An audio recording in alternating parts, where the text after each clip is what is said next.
ఈ నెల 18న తెలంగాణ మంత్రివర్గం భేటీ కానుంది. కానీ ఈసారి విశేషం ఏమిటంటే ఎప్పటిలాగా హైదరాబాద్లో కేబినెట్ భేటీ నిర్వహించడం లేదు.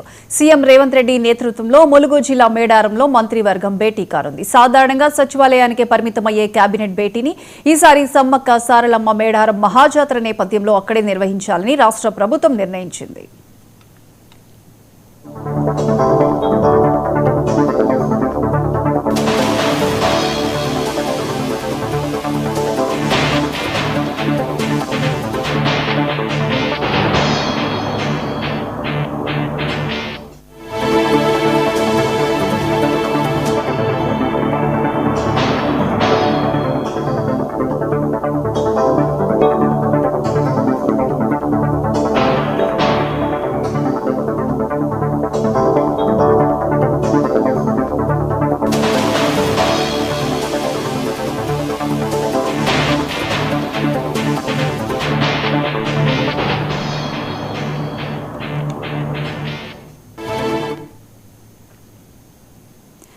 ఈ నెల 18న తెలంగాణ మంత్రివర్గం భేటీ కానుంది. కానీ ఈసారి విశేషం ఏమిటంటే ఎప్పటిలాగా హైదరాబాద్లో కేబినెట్ భేటీ నిర్వహించడం లేదు.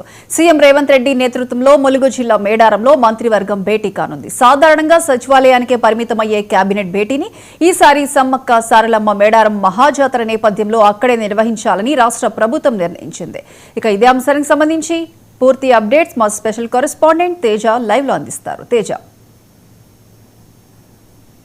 అయితే మాత్రం తెలంగాణ రాష్ట్ర క్యాబినెట్ అయితే మాత్రం క్యాబినెట్ జరగబోయేటువంటి నిర్వహించబోయేటువంటి క్యాబినెట్కి ఒక ప్రత్యేకత ఉంది అన్నట్లుగానే చెప్పాలి. ఎందుకంటే మీరు ప్రస్తావించినట్లుగా కూడా ఎప్పుడు సచివాలయ ప్రాంగణంలోనో ఈ సచివాలయంలోనో పరిమితమయ్యేటువంటి క్యాబినెట్ భేటీ అయితే మాత్రం ఈసారి ప్రత్యేకంగా దేశవ్యాప్తంగా కూడా ఒక చర్చ జరిగే విధంగా ఇక్కడ కేబినెట్ సమావేశం ఎందుకు ప్రత్యేకత సంతరించుకుంది అని అందరూ కూడా ఒక ఆలోచన అందరినీ ఆలోచింపజేసే విధంగా కూడా కేబినెట్ సమావేశం అయితే జరగబోతుంది అన్నట్లుగానే చెప్పాలి. ఈ నెల 18వ తేదీన మేడారంలో ములుగు జిల్లా మేడారంలో సమ్మక్క సారలమ్మ సమక్షంలో అంటే ఆ ఆలయ సమక్షంలో కూడా ఇక్కడ కేబినెట్ సమావేశం అయితే జరగబోతుంది. ముఖ్యమంత్రి రేవంత్ రెడ్డి అధ్యక్షతన 18వ తేదీన ఈ సమావేశం జరగబోతుంది. మొత్తంగా ముఖ్యమంత్రి రేవంత్ రెడ్డితో పాటు మంత్రులు కేబినెట్ మంత్రులంతా కూడా హాజరవుతున్నారు. అదేవిధంగా రాష్ట్ర శాఖలకు అన్ని శాఖలకు సంబంధించినటువంటి అధికారులు కూడా అక్కడికి రాబోతున్నారు. దీంతో ఒక్కసారిగా కూడా ఒక చర్చనీయాంశంగా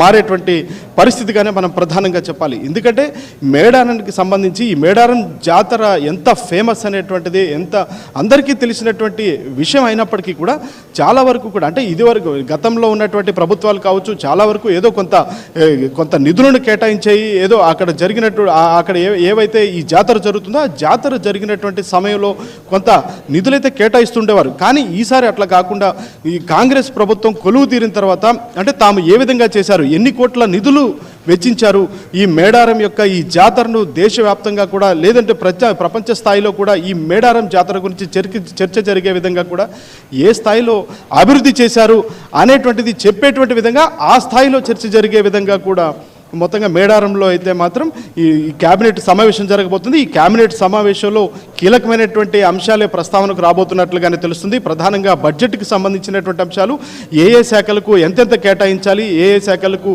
ఎంత కేటాయించాలి అనేటువంటి అంశాలపైన మాత్రం చర్చ జరగబోతున్నట్లుగా తెలుస్తుంది. అదేవిధంగా ఇక సంక్షేమ పథకాలకు సంబంధించి నిధులు ఏ విధంగా విడుదల చేయాలి, ఎంత మేరకు విడుదల చేయాలి అనేటువంటి అంశాలపైన కూడా చర్చ జరిగేటువంటి అవకాశం కనిపిస్తుంది. వ్యవసాయ ఆధారితకు సంబంధించినటువంటి అంశాలపైన కూడా చర్చ జరిగే అవకాశం కనిపిస్తుంది. ఇంకా ప్రత్యేకించి మున్సిపల్ ఎన్నికలకు నిర్వహించాలనుకుంటున్నటువంటి నేపథ్యంలో రాష్ట్ర ప్రభుత్వం ఈ మున్సిపల్ ఎన్నికలను ఏ విధంగా నిర్వహించాలి, ఎప్పుడు నిర్వహించాలి, వాటికి తేదీలు ఎప్పుడు ఖరారు చేయాలి అనేటువంటి అంశాలపైన కూడా వీటన్నిటిపైన కూడా చర్చ జరగబోతుంది. 18వ తేదీ అదేవిధంగా 19వ తేదీ రెండు రోజులు కూడా ముఖ్యమంత్రి రేవంత్ రెడ్డి అయితే మేడారంలోనే గడపబోతున్నారు. 19వ తేదీ సాయంత్రం మాత్రం ముఖ్యమంత్రి రేవంత్ రెడ్డి అక్కడ పర్యటన ముగించుకొని ఆయన తిరిగి హైదరాబాద్ చేరుకుంటారు. ఏదైనా కానీ ఈసారి ఈ నెల 18వ తేదీన జరగబోయేటువంటి తెలంగాణ కేబినెట్ సమావేశం మేడారంలో నిర్వహించబోతున్నారు. ఇది చాలా ప్రత్యేక ఆకర్షణగా నిలవబోతుంది అన్నట్లుగానే మనం చెప్పాలి. Priyanka. Right Teja, thank you.